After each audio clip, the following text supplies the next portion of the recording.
Kita akan lanjutkan masalah apa yang ketiga, ada air yang terkena najis. Najis itu apa sih, kan begitu, orang bingung. Sebab orang awam tidak ngerti, dipikir ludah najis, nasi busuk najis, dipikir begitu, namanya nggak ngerti. Kopi dipikir najis karena kopi, gara-gara ngaji, kalau baju kena najis tidak sah dipakai sholat. Tahu-taunya kena kopi balik, kenapa? Kena kopi. Kalau tidak kena kopi, misalnya kena apa? Di pinggir jalan sana, kena cipratan mobil, langsung balik. Loh kenapa? Saya kena lumpur di pinggir jalan. Loh kenapa? Katanya Ustadz, kalau najis nggak sah sholatnya. Siapa yang bilang lumpur najis? Ini biasanya inti berguru sama Ustadz was-was, itu ngerusak, ngerepoti. Nah, di sini dipangkas was-was. Kalau was-was itu langsung dipentung saja, itu sembuh nanti. Ada orang was-was aku. Najis itu, para ulama mendefinisikan najis itu bermacam-macam. Sehingga karena sesuatu yang susah didefinisikan, dikatakan para ulama, kalau sesuatu susah didefinisikan, hitung saja sudah ketemu nanti.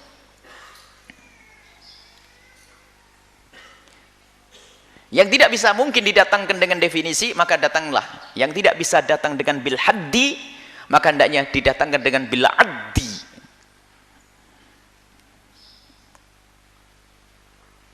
Kalau tidak bisa definisi, karena definisi najis itu banyak macam-macam. Termasuk definisi yang paling lengkap adalah justru di kitab Syarah Takrib Fathul Qorib. Ada di sini catatan, Buya tidak mau menghadirkan, sudah Buya masukkan catatan itu. Cuman Buya menghadirkan lagi definisi yang praktis, yang ada sangkut pautnya dengan pelajaran kita. Maka di situ Buya definisikan bahasanya najis adalah sesuatu yang haram untuk dimakan. Haram untuk dimakan.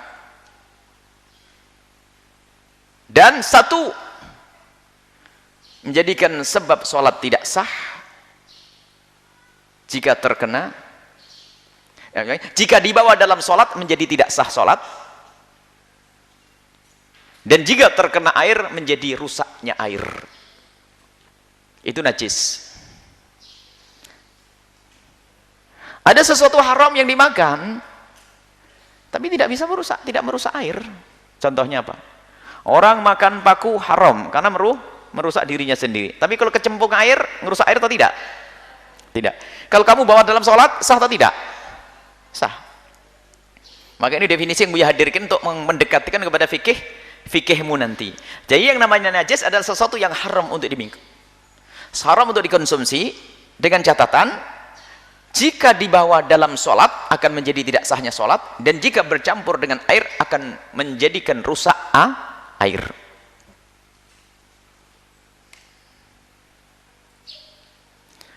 Merusak air tapi belum tentu menjadikan tidak sahnya sholat.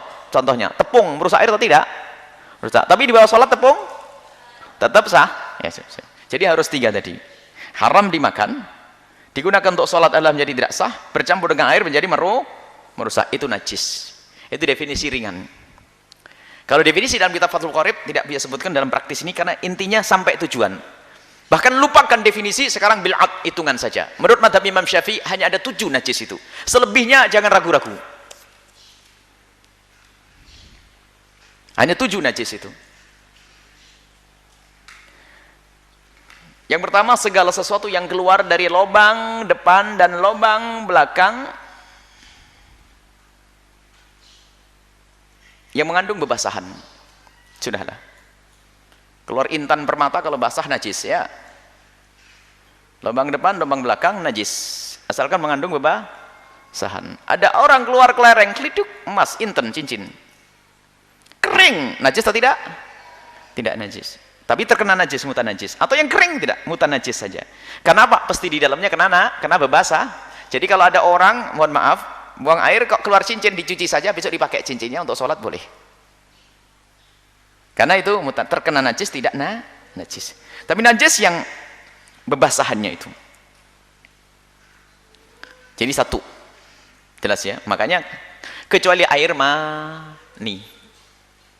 Mazhab Imam Syafi'i, mazhab Imam Malik, mazhab Imam Ahmad bin Hanbal, mani adalah suci. Imam Abu Hanifah mengatakan mani najis, sama dengan mani suci.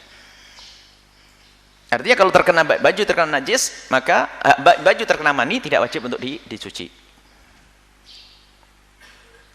Yang kedua adalah darah dan nanah.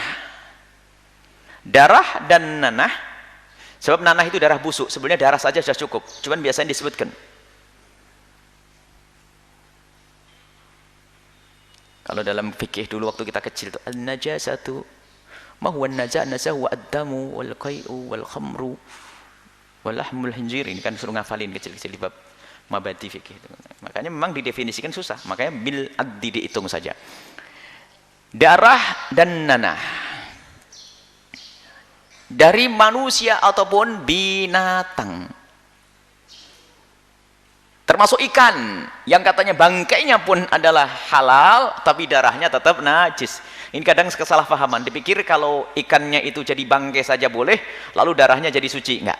Maka darah, misalnya kamu nyembelih ikan gede, tahunya darahnya menciprat, najis atau tidak? Najis. Darah dari manusia dan binatang, semua darah menurut jumhur ulama. Adapun nanti madhab Imam Ahmad ibn Hanbal akan Buya sisipkan dalam keadaan lagi bekam dan sebagainya, orang sakit lagi bekam, adalah nanti ikut madhab Imam Ahmad. Ini adalah masalah lain. Tapi yang harus kamu tahu, darah adalah najis. Selesai. Dan ini yang akan kita bahas urusan dengan air tadi loh. Air menjadi najis karena ketemu dengan ini, hal-hal ini. Izalatun najasah adalah sesuatu yang harus kita sucikan karena kena ini, 7 hal ini. Kena darah, kena nanah. Darah, nanah. Jelas ya? Darahmu najis, nanahmu najis. Nanah mayat najis. Darah mayat najis. Darah ayam najis. Kecuali hati dan limpa dari binatang halal yang disembelih. Kecuali hati dan limpa dari binatang halal yang disembelih. Tapi kalau kambing ketabrak mati, tetap saja najis. Najisnya bukan atas nama darah, najisnya karena menjadi bangkai. Jelas ya? Yang kedua adalah darah dan nanah. Sehingga ada pembahasan masalah urusan infus dan sebagainya. Jadi kalau menurut madhab Imam Syafi'i, kita sholat dalam keadaan kena infus, maka tidak sah. Tapi ingat, kita punya madhab yang lain, imam yang lain, untuk meringankan orang-orang sakit nanti ada pembahasan khusus. Sebab kalau infus itu berarti antara jarum dengan darahnya nyambung. Sehingga madhab kita Imam Syafi'i tidak sah yang demikian itu. Akan tapi seberat itukah orang sakit harus beribadah? Nanti pembahasannya itu adalah pembahasan masalah keadaan-keadaan darurat dihadirkan. Kita belajar asas dulu. Najis, darah, dan nanah. Jelas-jelas. Apapun sudah, jangan bertanya macam-macam. Darah apa saja, darah keluar dari hidung, dari ini, najis. Biarpun nanti ada bahasan lain lagi, darah yang dimaafkan, tapi tetap darah najis, tapi dimaafkan. Najis tetap, tapi dimaafkan. Namanya al-ma'fuat minan najasati. Ada 11 nanti ada. Kemudian yang ketiga adalah muntahan. Muntahan adalah najis, sesuatu karena dari dalam perut sudah bercampur dengan najis dalam perut kita. Najis itu kalau sudah keluar, tapi kalau di dalam perut nggak dianggap, sebab kita semua membawa najis. Wah, kamu semua sholat saya selalu tidak sah dong, sebab di perut saya ada najis. Selagi masih di dalam tidak dianggap, baru kita keluar. Kalau sudah keluar dihukumi sebagai najis. Lah kalau nanti di dalam dihukumi najis ya nggak bisa. Saya sholat bawa darah, berarti tidak sah, mending tidak sholat gitu. Nggak begitu ada. Jadi sudah keluar. Muntah dari perut. Jadi muntahan adalah najis, termasuk anak kecil bayi yang muntah. Maka dari itu, karena muntah itu najis, maka haram bagi siapapun yang sudah muntah menelan ludah sebelum berkumur dengan air kelompok pertama, air yang suci mensucikan. Kalau kumurnya dengan air teh tetap najis, kumurnya dengan air kopi tetap najis. Harus mengambil air bersih yang suci mensucikan, kumur buang. Kalau anak kecil diminumi, anak kecil nggak bisa kumur, bayi suruh kumur jerit-jerit ibunya nanti. Kumur nggak bisa. Jadi makanya yang punya anak jika ternyata anak kecilnya itu kok keluar apa namanya muntah dari dalam, segera dikasih air putih, masukkan ke mulutnya air putih. Lihat, nggak usah bingung, loh kok itu sudah mensucikan. Lihat ilmunya, air sedikit yang didatangkan. Nyambung atau belum? Nah, ini kan ilmunya, air sedikit, satu sendok banyak sedikit. Nah, air atau bukan? Air suci mensucikan, dimasukkan ke mulut, ternyata ke mulut suci. Selesai. Anak kecil nggak bisa dikeluarkan, biar ditelan nggak apa-apa, namanya anak kecil. Gimana suruh buang? Baik, muntah. Maka yang punya bayi kok tiba-tiba keluar langsung dikasih air putih. Kenapa?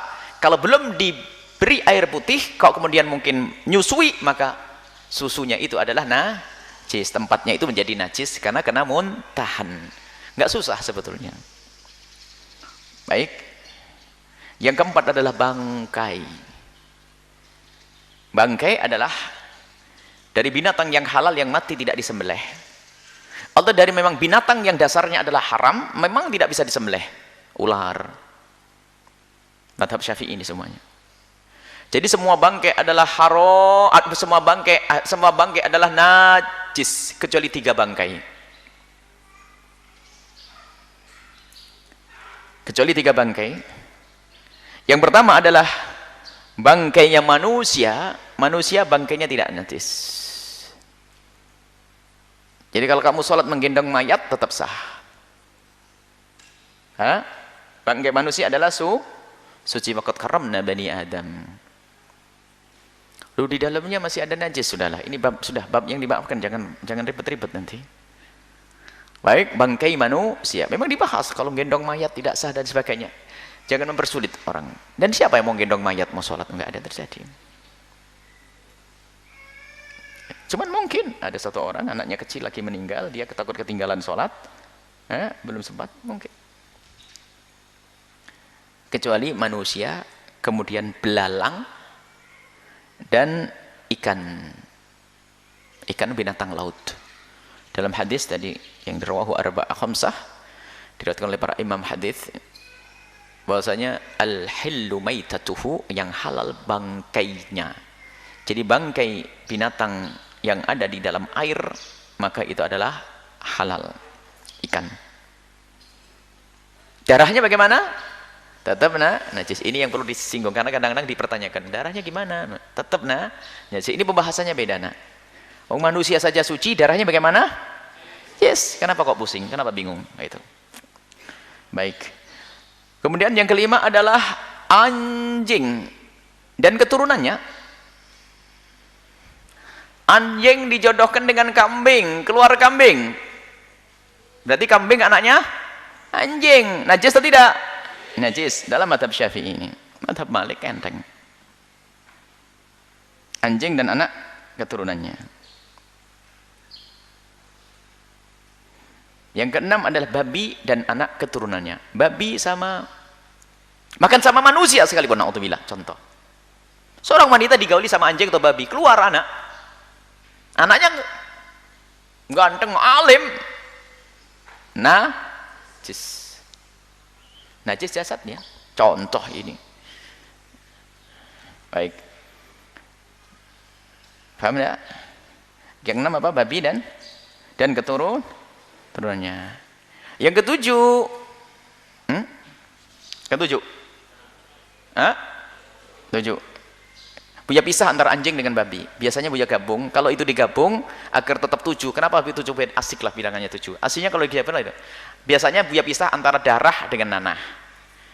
Darah 1, nanah 1, anjing babi jadi 1, maka tetap 7. Sekarang darah nanah jadikan 1, anjing dipisah, babi dipisah. Baik, yang ke-7 adalah khamr, minuman keras. Termasuk di dalamnya adalah alkohol, minuman keras, minuman cairan yang memabukkan. Kalau tidak cair tidak najis. Ekstasi, pil itu nggak najis. Tapi pokoknya kuncinya memabukkan yang cair. Ada? Jelas ya? Cair. Ini rambu-rambu. Sudah, selebihnya kamu tidak usah pusing. Selebihnya nggak usah pusing. Mohon maaf. Hitam, bolot. Tahu bolot? Bolot itu apa sih? Daki. Ada orang punya baju banyak bajunya, cuman kalau bajunya 12, cuman makainya Januari 1, Februari 1. Hitam di sini. Hitam bajunya, baunya Masya Allah sak kampung. Sah pakai sholat? Sah atau tidak? Sah, karena keringet tidak yes. Harus ekstrim begitu contohnya. Ekstrim contohnya yang kadang-kadang gara-gara kotor dipikir. Cuman jangan tantang begitu lalu kata Buya nggak apa-apa nih, biarin deh. Pengiritan sabun sama air bantu pondok biar enggak pemborosan, enggak, jangan gitu ya. Tetap rajin, rapi ya. Keringet. Dahak najis atau tidak? Dahak. Baik. Ludah. Ingus. Iler. Aduh.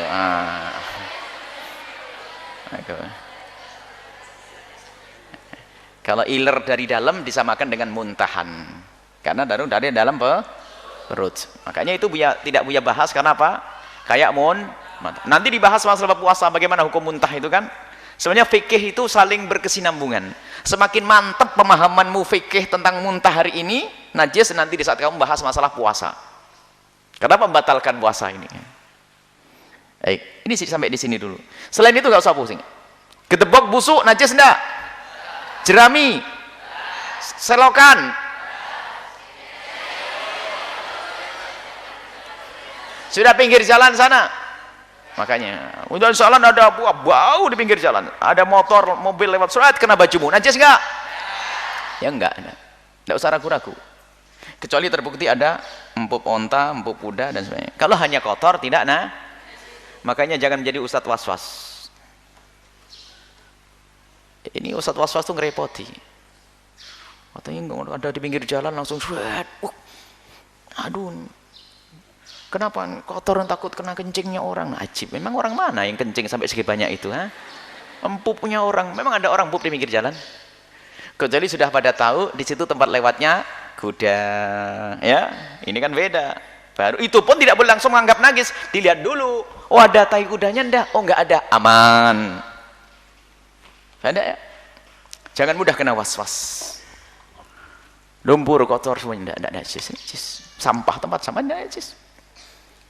Jadi sampah bangkai dan sebagainya. Jadi harus kita bedakan antara kotor dengan najis.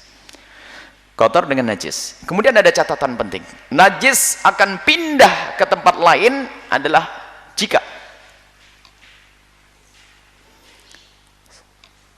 dua-duanya basah atau salah satunya basah. Paham ini? Jangan ngentengin masalah ini. Kalau ngaji yang benar, nggak boleh tolah-toleh. Jangan sok hebat, bukan Imam Syafi'i. Makanya kalau belajarnya masih ngelamun, ketinggalan, nanti bikin masalah. Jangan ngomong di luar nanti. Kamu menukil ilmu yang salah, nanti fitnah. Jadi najis itu akan pindah jika dua-duanya basah, maksudnya najis dengan sesuatu yang akan dipindai. Atau salah satunya basah. Kering dengan kering, tanganku kering, babinya kering, dirimu kering, babi kering, kamu peluk, itu babi, tidak akan pindah, itu najis. Tiba-tiba ada suatu siang ada babi tidur di mihrab masjid. Tinggal dilihat, wah basah atau tidak?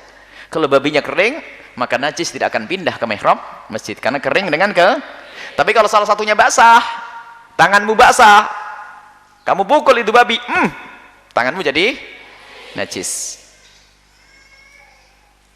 Ada sesuatu mungkin kamu lagi kemana gitu kayak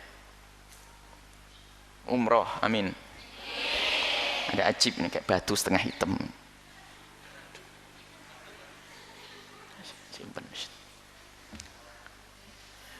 Sambil di kamar dipakai sholat, ini pikir batu ajib. Sholat, habis sholat ini pikir-pikir sampai di hotel perhatikan kok dibuka, di dalamnya rupanya kotoran onta kering kayak batu. Sholatmu tidak sah, tapi tanganmu yang nyentuh najis atau tidak? Tidak, karena dia bajumu pun tidak usah disucikan karena bajumu kering dan kotorannya tapi tetap kalau dibawa tidak sah. Kering dengan kering tidak memindah najis, kalian harus paham. Makanya ini soal biasa pendidikan dalam Islam. Makanya di tempat-tempat kering adalah sehat, kan begitu di hotel, di ada kering adalah sehat. Karena kering itu menghindarkan orang dari memindah najis. Paham ya? Ini. Jadi najis pindah kepada najis kalau memang salah satunya basah atau dua-duanya. Enggak usah ragu. Kamu lagi ke pasar disenggol sama anjing, tenang aja. Bajumu kering, anjing kering. Sorry, tenang aja ya anjing. Aku tidak akan terpengaruh olehmu. Kenapa? Aku kering, engkau kering. Selesai. Paham ya? Selesai. Jangan ragu. Tapi kalau sudah ada basahnya, basah itu harus paham basah. Basah ngerti. Basah tidak harus air yang mengenang. Susu. Apa saja bebasahan. Pokoknya basah. Minyak termasuk jenis bebasahan. Biarpun tidak kita sebut sebagai air. Karena sesuatu yang cair. Basah itu maksudnya di sini adalah sesuatu yang cair yang akan memindah. Biarpun bukan air. Panci yang tadi buat goreng babi, kemudian buat goreng ayam belum disucikan, gimana hukumnya? Tapi kamu harus jelas-jelas melihat tadi buat goreng kalau tidak, nggak usah ragu-ragu. Sehingga dikatakan, bagaimana hukumnya menggunakan wadahnya orang kafir? Dijawab hukumnya adalah makruh, gitu saja. Kecuali kamu tahu tadi wajannya buat digoreng babi. Kalau tidak, makruh. Baik, ini memindah najis. Jangan suka kena was-was. Yakin ilmu itu ya.